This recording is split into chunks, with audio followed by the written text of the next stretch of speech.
I was just a few steps from the bedroom door when I heard her voice. Low, sultry, that same tone she once used to whisper secrets in my ear. "Did you forget something, Greg? Or just here to make another sperm deposit?" The words hit like a slap. I pushed open the door in stunned silence. There she was, Allison, naked, sprawled on her back, skin still damp with sweat. Her smile flickered, then crumbled into raw panic as she locked eyes with me.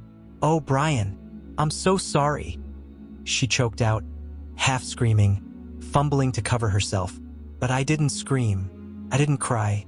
I just stood there, hollow and still, as if my soul had been scooped out and replaced by ice. We'd been married 7 years. Not perfect years, no marriage ever is, but they were mine. Ours. I gave everything to her. My name is Brian Marlowe. I'm 38, a software consultant, quiet by nature but steady. The kind of man who never forgot anniversaries, who remembered how she liked her wine dry, floral, cold, who rubbed her back in the exact rhythm she needed after hard days.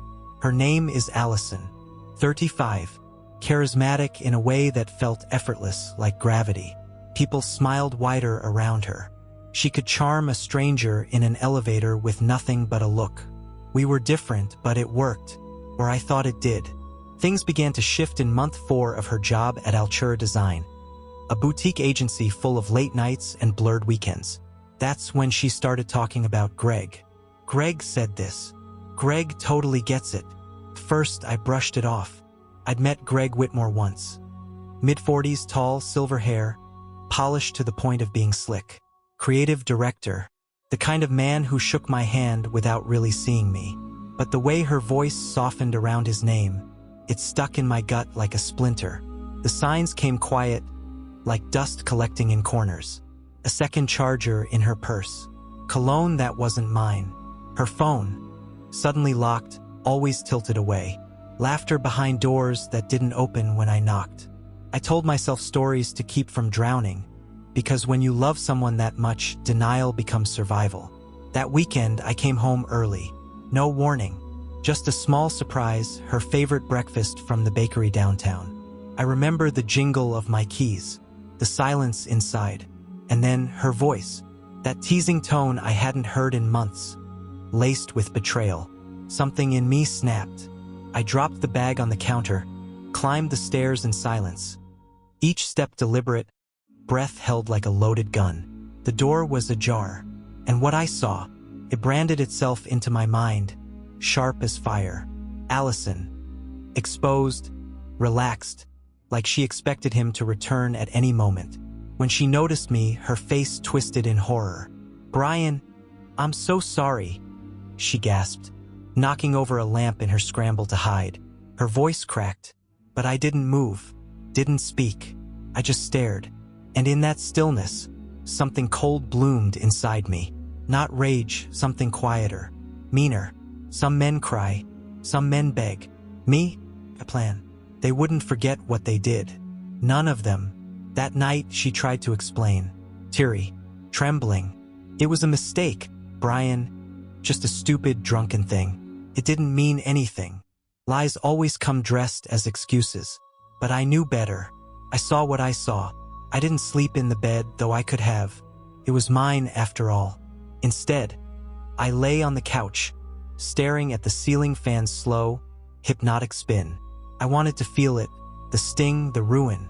And as I lay there, my thoughts began to align like tumblers in a lock. I wasn't breaking. I was recalibrating. I was the one who organized everything, our passwords, backups, cloud syncs, devices. I kept her world running, and that meant I had the keys. While she sobbed behind a locked bathroom door, I sat with her MacBook in my lap, still synced, still open to everything.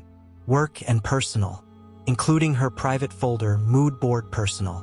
Inside, screenshots, voice notes, suggestive photos, and message threads so explicit they bordered on parody. "Greg, still thinking about your taste from last night. You left scratches, babe." "Allison, can't stop thinking about your hands. It's torture sitting next to you pretending I don't want to crawl under the table." They weren't hiding it. They were celebrating it, archiving their affair like it was art. So I copied it all. Every email, every file, every meeting room booking that lined up perfectly with her late nights. The truth wasn't just what I saw. It was everything they left behind. And I would use it. All of it. Step 2. Track the patterns. I installed remote monitoring software. Undetectable, discreet, and ruthless. It gave me real-time access to her location, messages, photos, even her keystrokes. Legal? Questionable. Effective? Undeniably. Within 4 days, I had enough material to write a book titled How to Burn Your Marriage in 30 Days or Less. Step 3. Build the network. I didn't want Allison to fall alone. I wanted an audience. The right people. People with skin in the game. I reached out to Derek, a quiet coworker whose wife just happened to be Greg's assistant. She'd suspected something for months but lacked proof. Then there was Stacy, Allison's best friend, the one who once leaned in at a party and whispered she didn't trust Greg. "He has that look," she'd said. And finally, Margot, Kayla's older sister, sharp, respected, and sitting on Altura Design's board of directors. I asked for 10 minutes of their time. Each gave me 30.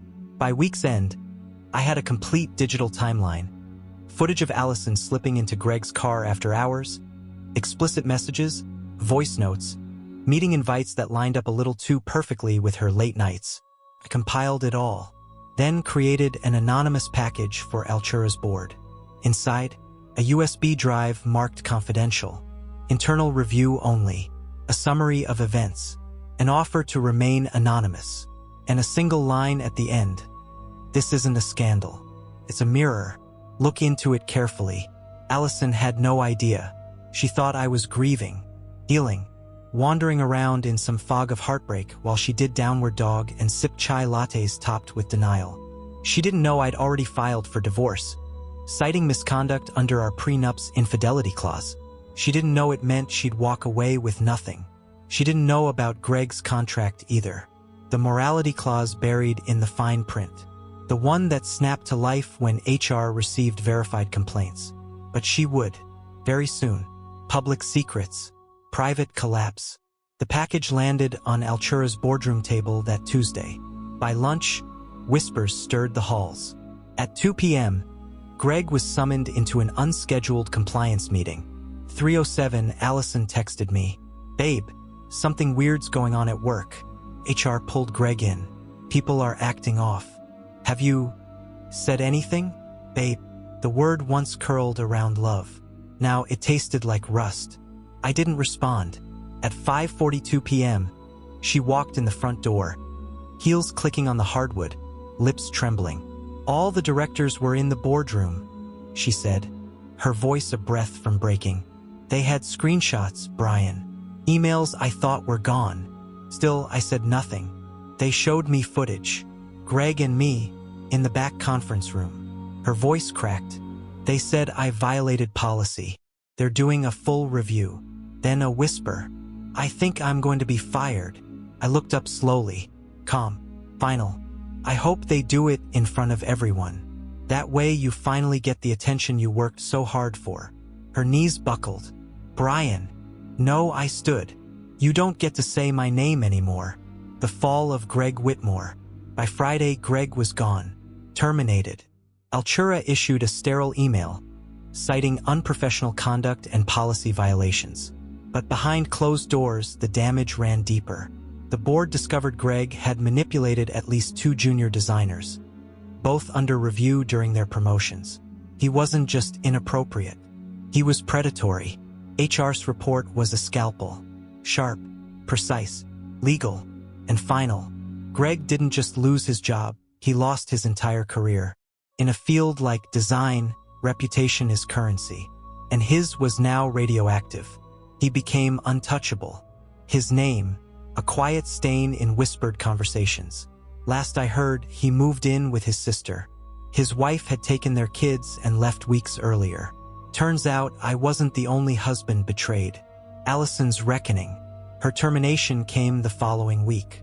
Swift, silent. Her key card stopped working at noon. Security escorted her out.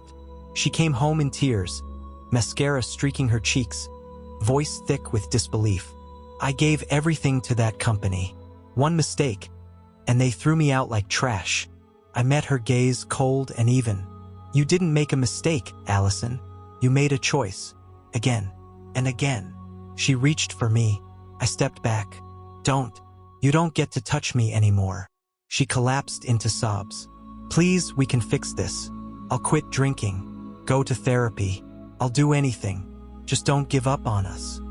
I walked past her into the kitchen, picked up a folder from the counter, and set it gently on the table. Divorce papers. Signed. Filed. You gave up on us a long time ago, I said. I'm just agreeing with you now. But the cut that truly bled? It wasn't the job or the marriage. It was the betrayal from Stacy, her best friend. The one she never saw coming. The day after Allison's firing, Stacy sent her a message that sliced deeper than any HR report ever could. You slept with Greg while I was covering your meetings. You lied to my face. Then the final blow, you're not just a cheater. You're a narcissist. Don't call me again. That night, Allison sat on the floor for hours, phone in hand, staring at the screen. But no one was answering anymore. No friends. No Greg. No lifelines. I didn't gloat, didn't raise a toast to her downfall. But I did pour a glass of scotch, step outside, and breathe in the cool night air like it was the first full breath I'd taken in years. When the dust finally settled, 3 months had passed since our last conversation. The divorce went through clean, no alimony, no property split. The prenup activated like a guillotine. The judge didn't hesitate. She lost the house. She lost the car. She lost me. She tried to fight it briefly until my lawyer laid out the entire arsenal. Digital proof, timestamps, coworker testimonies, HR findings. The courtroom fell silent, and so did she. I moved out a week later, not because I had to, but because I wanted a fresh start untouched by her ghost. I sold the mattress first, then the table we used to eat at, then the wine rack she begged for after her 3rd year at Altura. Every trace of her, gone. I found a quiet loft downtown. Exposed brick. High windows. Empty space that felt like peace. Finally, peace. People still ask me if I miss her. The answer's simple. I don't miss her. I miss who I believed she was. The woman I pictured under Italian string lights, wine-drunk and full of whispered dreams. I miss the illusion, but not the person behind it. And that's okay. Her message came at 2:13 a.m., weeks of silence broken by one final thread.